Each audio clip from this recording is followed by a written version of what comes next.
There is power in a story, and we all have a story. Our stories, if told, can inspire, encourage, and motivate. Hi, I am Rhonda, and welcome to the Book of Lives.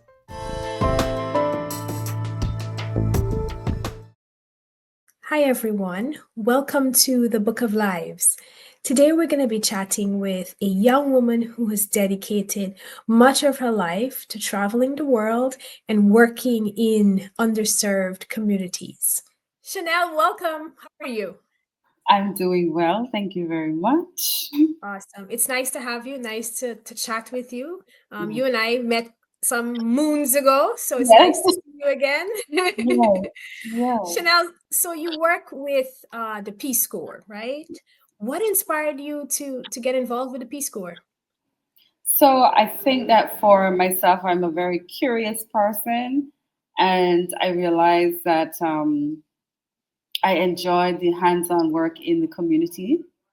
I Mhm. am a social worker, and so I also found my way to that area because I wanted the diverse experiences, and I enjoyed a little bit of health and a little bit of education and the community work and the individual work and working with children in schools, and I found that within the social work space I could pull all of that in. And then I'm always passionate about my Caribbean heritage and my culture and being in the community. And I think what kind of Just helped stick me. a pin. Which part Oh, of the Caribbean are you from? oh, yes, yes, yes. My Tell us. family is from Guyana, South America. Proudly, and I proudly identify as a Guyanese American, especially as a Awesome. first generation Awesome. um, Guyanese American born in America, and just my upbringing and the way I was raised, and also the opportunities I've had to connect with others from different parts of the Caribbean region and my learning there, and exposure from a very young age. But I think even all of that too Yes. also kind of pushed me into this direction of wanting to extend beyond my immediate community. And there was an understanding that there were persons that were coming from a certain place and bringing their culture to another and having to transition and adjust. But I was more curious about that place that they came from. And so I'd work with different organizations, the Caribbean Community Association, as well as the Caribbean Cultural Exchange at the university level. And again, I'd always be very much so involved in the community service and the support and service of others. And naturally, in the social work space, the kind of same thing goes. And so when I transitioned out of the university and I got more involved and took on more responsibility within the Caribbean Cultural Association, I had the opportunity at age 26 was the first time I got a passport. And the reason why I got a passport was to travel with them to Jamaica to do the annual health mission trip. And I was maybe the youngest person on the executive board and traveling along with this group, and it really sparked my interest from then. I think what happened is I went away for a week, and that was in 2011. We went to Trelawney, Jamaica, and it was the first time I felt that I did 1 week of work. We work full days, 9 to 5, clinics, right? The first time I did so much work and put so much effort into something without being compensated. And I felt Mm. so good about it. It was the best job I ever did. And from there, I said, wow, what is that feeling? What is it that is making me itch to kind of have that experience again. Why? Because when I would go into the different communities, I was curious about, okay, I want to see the space where children learn and play. I want to see where they live. I want to see, well, what kind of health and support are they getting? And obviously, the areas that we were going to, they were areas of need because we were bringing our resources to them so that they can get the additional or some sort of quality support. So that really helped me there, sparked my curiosity. There was a member who is no longer with us of CCA, Miss Dolores. And Miss Dolores was a retired nurse by the time I met her in CCA. She was also on the board, and she had served in Nepal. And I would talk to her about it all the time. And I'd get so excited. And I'd tell her, one day I'm going to do it. One day I'm going to do it. I want to go out and I want to explore and I want to see more and I want to do more. And she passed away, but I continued to sort of go after the opportunity to live abroad, especially in the Caribbean region, and work and experience and learn and understand a little bit deeper. And when 2022 came around, I believe I saw the post for Guyana. And when I read the post, I said, they're talking about me. They were specifically looking for a social worker and looking for someone with types of experiences that I've had in the community and in schools and with parents and families and things of that nature. And so I jumped on it right away.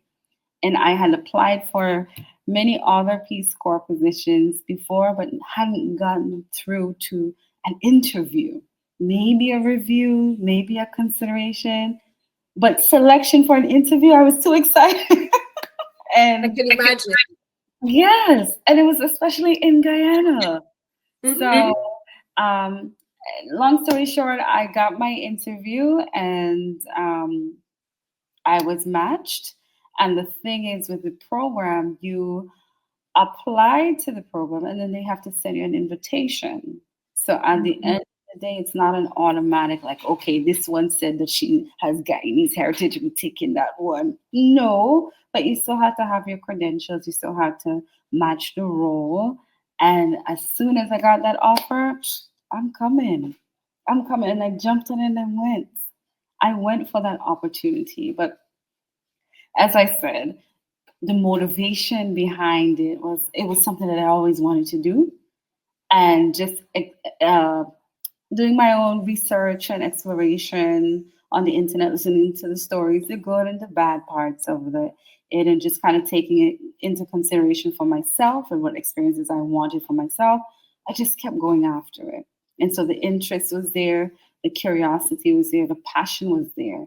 The short term experiences that I had before with CCA, also with another Caribbean community, CCCADI, something in New York City, where I traveled with them to Puerto Rico for 2 weeks. And we did a study, and it was on social justice and the arts. And we were moving from town to town and exploring different communities and different neighborhoods. And again, it's still the Caribbean region, but it's your Spanish speaking country. And so, the cultural makeup of the community, from the European to the Afro to the indigenous, which is quite similar across the board in the Caribbean.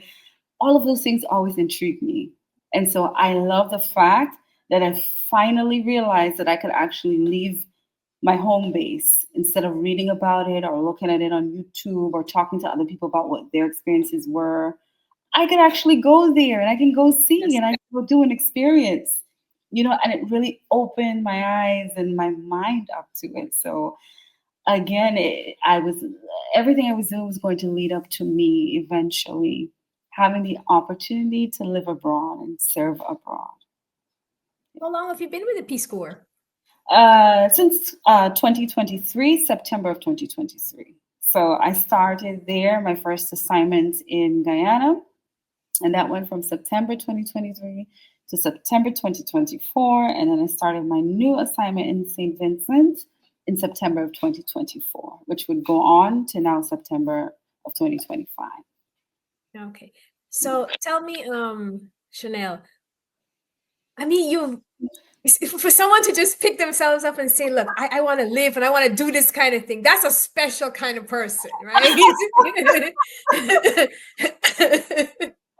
That is a special kind of person, right?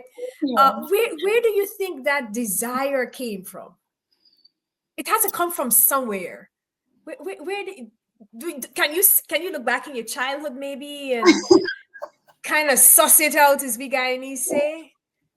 I mean, I guess one thing I always say to myself, if I wanted to continue on for like a doctorate degree, it would be anthropology, right? Okay. Because I think that it would put the spark to my social work experience. I'm a bachelor's level, I'm a master's level, I'm a licensed social worker, and then tip that over in terms of my interests and where I would want to target, I would say anthropology. You know, Mhm. the study of people and how they came to be and the communities and the culture and where they are. And as I said, you know, you looking at art and different things coming from different parts of the world. And I've always been intrigued by culture.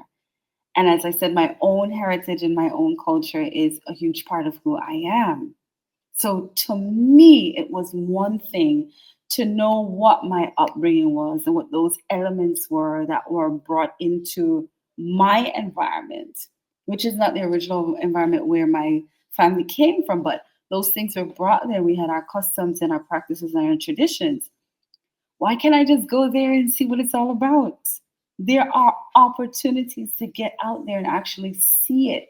And because of our fears, because of expectations, because of pressure, and because of fear of judgment, because of all these different things that we feel, anxiety and you know, fear of failing, we might not Mhm. take chances or the opportunities and we miss out.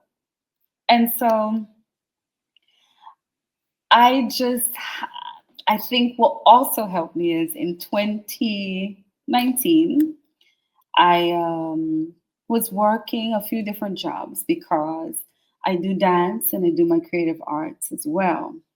And because I kept trying to find the balance of the two, because I know, all right, these are the two things that I really love. There's that cultural and arts aspect, and then there's the wellness and mental health and the social work and the community work and support. And sometimes I will find that they overlap. And the overlap was mostly in Caribbean settings. We know how to do it well where there's the work piece and there's the being studious and it's learning time, but there's also that overlap of culture and celebration, and this is just how we do it. And Caribbean people do that well, right? So I so I was having a struggle back then in trying to kind of find my own balance within that because I was getting opportunities in both areas, and I'm like, I'm really good in both. Where is the middle ground there? Mhm. So I needed to kind of take myself out of my immediate space. And one day I had some time. I went to an audition in New York City, and it was Mhm. for Disney Cruise Line. And I worked for Disney as a teenager. And I thought, like, let me go in the audition and see what's all about. It's 2019. What are they doing now? And I went to the audition and I made it through the first level and the second level, the third level. And then 2 weeks later, they called and said, would you want to come on the ship with us and perform? Why not? So, January of 2020, they sent me off to Canada in Toronto for rehearsals for about a month and a half. And then around the end of February, we went on to our ship from Florida. And then we went off to sea. Nice. And it was my first little try at let's see how long I'd be able to maintain a different living setting. And I would say that it was extreme because ship living is so much more different from living on land. And Oh, I was yes. curious. I was scared. Why not? And I went to an audition and I was selected. So the opportunity was Amazing. mine. So I Yes. never feel like anything is going to, you make your decisions, you make your choices, but everything that is for you will come to you. And so I say, like, you know what? Instead of me trying to stick to this one area and say, like, this is all I'm going to be, I would never know my true potential. And although that experience was cut short by the COVID-19 pandemic, Mhm. oh, it was just a reassurance to me because I was a young girl at 18, 19 years old performing at Disney World in Mm. Orlando, Florida. But I was now a grown 30 something year old woman that went to an audition in New York City and made it through and was offered the opportunity. So it made me feel good about, okay, You know what you like, you know what you love, and you know this is a strength for you as well, and you know that you can do it. And Yes. when they started to go back to sea, I didn't return with the ship because then I had to make other choices, just for what was happening within life at that time, and for structure, and because things were so wishy-washy during that time too, I just had to make different decisions. But what was within me was, I'd love to perform, and I'd love to be on stage, and I'd love to travel and do it. And then boom, audition, and then boom, opportunity came. If I wished and I prayed for it and it came to me, why am I not taking the opportunity to do it? So I think that helped me later on when it was Mhm. time for me. I think it helped within my preparation to say, like, okay, perhaps I was being prepared for what was going to come next. And I always dreamed about living in the Caribbean. What would it be like? I could only hear the stories, or I can only look and see, or like little things like the colorful school outfits of the children.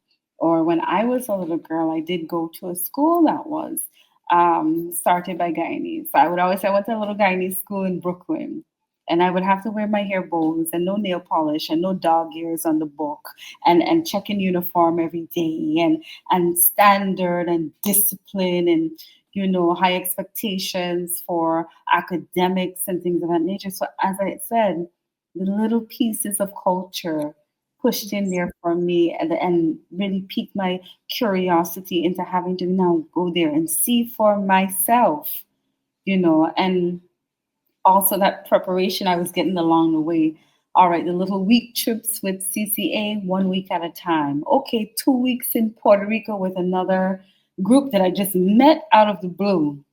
And then, okay, an extended 9-month contract at sea on a ship, even though it didn't last the 9 months because of COVID.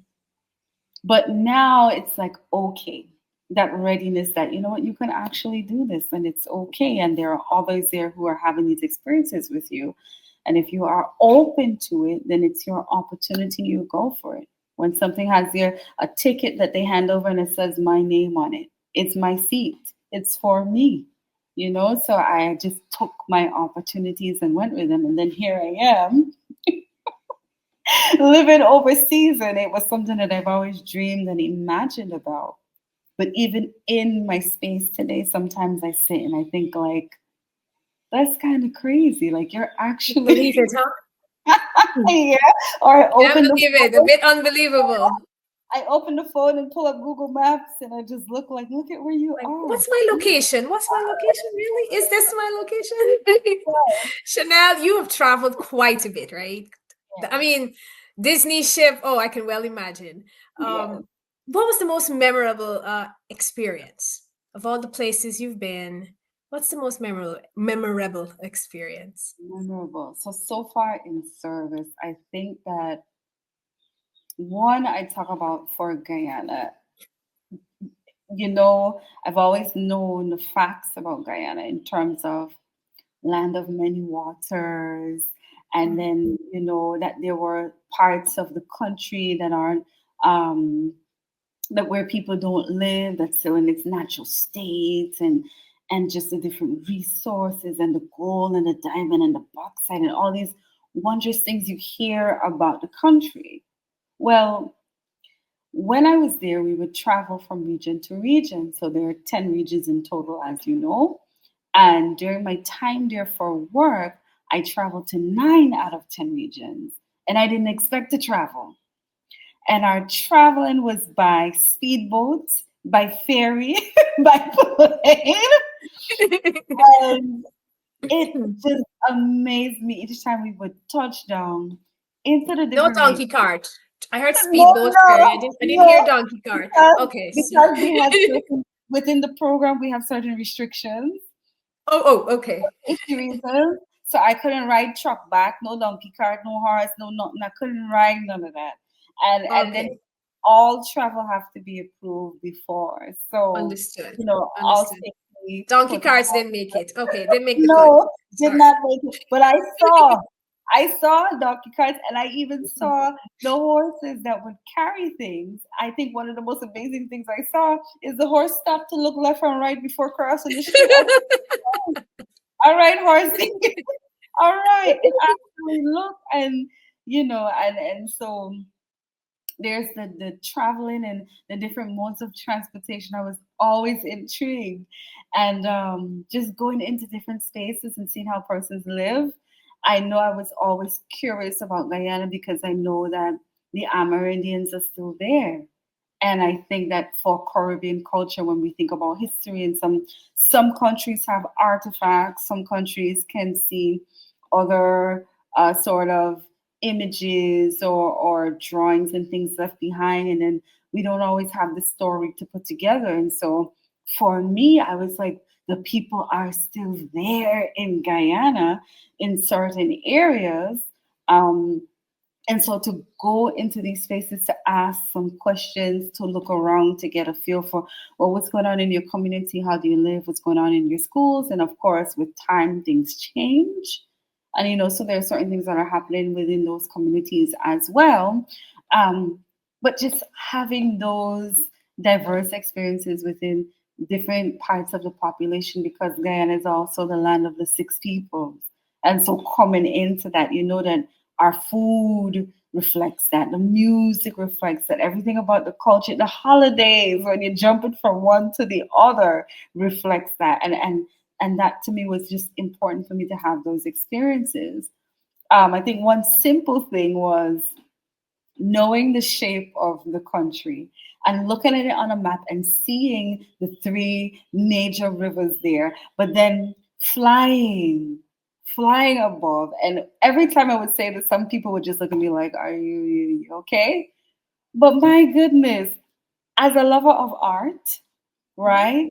When you fly in the sky and you can look at the mouth of the Essequibo River and you can see the little islands waking up from a sky view. So cool. It just blew my mind where I could see the shape of the country as we fly out from when we fly out from why am I forgetting the name of the Ogo? Mary. Oh, We okay. when we fly out from Ogo and you Hmm. fly towards the Atlantic and then they come back over. And when we turn and you can see, you can just looking over and the lush green and then you see Essequibo River. And then when we would travel to the different areas, I would pull out my phone and look at the Google map because in some areas it would still work. And so I would Hmm. refresh and it would show the marker to show where the plane was traveling. And so I'm looking at the map. If it were over a mountain range, or if I noticed mountain there, then I want to go and see which mountains they were there.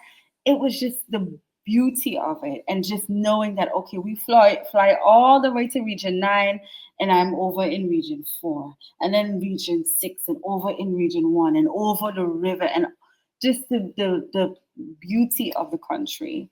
Um, I got a chance to perform for all of the major Guyanese holidays. Independence Day, Emancipation Day, Mashramani. I joined a dance school because, of course, I can't go there and say, oh, well, I'm the big dancer. And part of being in the program is to sort of immerse yourself within the space and allow people to teach you and you share with them too. But it's an experience where you have to step back. And even if it's a culture that I claim for my own, I also respect the fact that there's a different experience of persons who were born in the country and raised there versus myself, a child of parents who were born here and we had migrated to another space. So I would always respect that. But when they saw me dance, they said, all right, you got to be in our school because that's my thing. But I got to perform for Independence Day and Emancipation and mash on the road and mash in tongue and mash in Barbies. And it's a feeling that I left America. I came to the place where my parents were born. I lived there. I worked there. I work within the system. I got this sort of hands-on, on the ground understanding of just people and having these deep conversations, and then performing and being able to show that pride in a different way and be a part of something that was I don't even have the words. I have my pictures now, and I have parts of my costumes left with me, but it's just something that's always going to stay with me right here. That I know that I was a part of something so big in a space that is near and dear to my heart. So it was a really special experience for me. You know, there's nothing, and I can see it on your face, right? There's nothing more satisfying than living your dream, you know, and Right. you're literally living your dream. I mean, you're there experiencing your history and your heritage.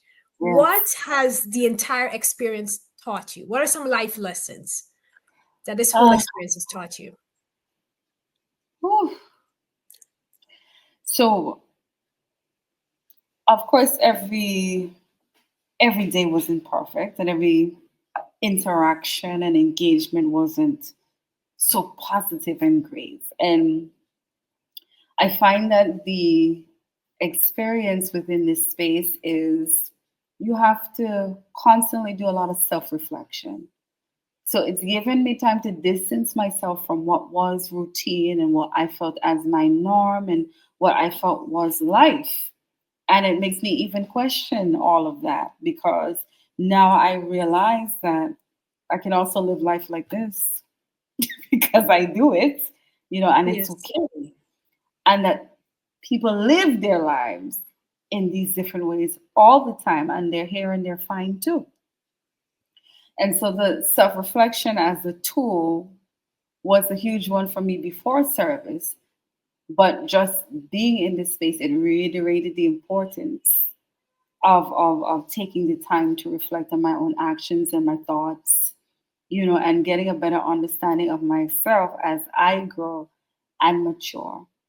And, thinking about the things that I value, especially that I live in New York City. So everything is pace.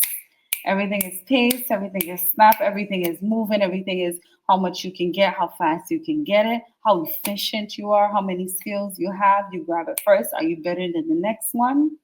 And not to say that there's not competitiveness in these spaces, but at least I can slow down a bit, right? I can slow down, and my brain can function. I can think, and it's given me a broader view of just life, and then even things that I might have been doing in New York City, and I don't have access to them now, and I can't really do it now, or I may not have the means to do it now either.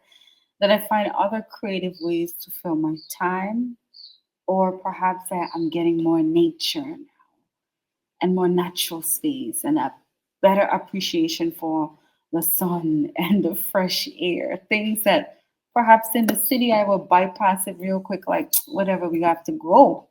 When do you really get the chance to really stop and enjoy and breathe?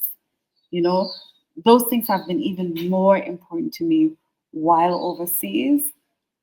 And my New York life had been packed with so much that I was able to stop and just adjust. And while I adjust, everyone else will just have to adjust accordingly as well. And I think those things were important for me, especially as I mature and I grow older, and there are different goals that I want for myself as I move forward. Then having that peaceful space was important to me.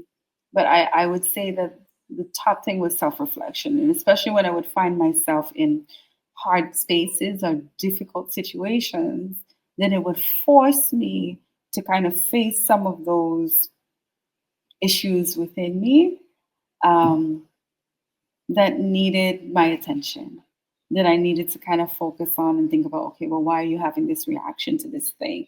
Is there something that you still need to work on? Okay, you've been able to overcome this particular thing. What's the next thing that we're going to focus on? So it's given me this time and space to self reflect, to grow, to do a little bit more adulting, and also to realize how much I have grown, um, realize how well I can commit to things, you know, um, being very clear about what my passions are and what my desires are, especially in my professional space and even in my personal life. What is it that I really want?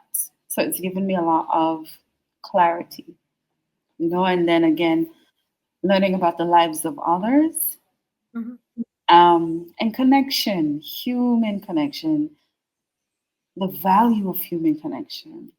Even if I didn't have much, I have been connecting with others in a way that has been special. Not that I didn't have great connections before, but even in these spaces where I'm so far away from what is familiar, connection has been key and it has been a highlight of my service. Chanel, thanks so much for sharing your experience and your story with us. I certainly wish you all the best as you finish your tenure in St. Vincent. Where to next? Where to next? Any plans? I might be putting you on the spot there, but try and just where to next? Not so much as yet. I'm Okay. working on what the next phase is. Okay. So to be continued. To be continued. Yes. To be Awesome. continued. Awesome. All right. Yeah. Thank you so much, Chanel. I appreciate you sharing. And for those of you who are watching, stay inspired.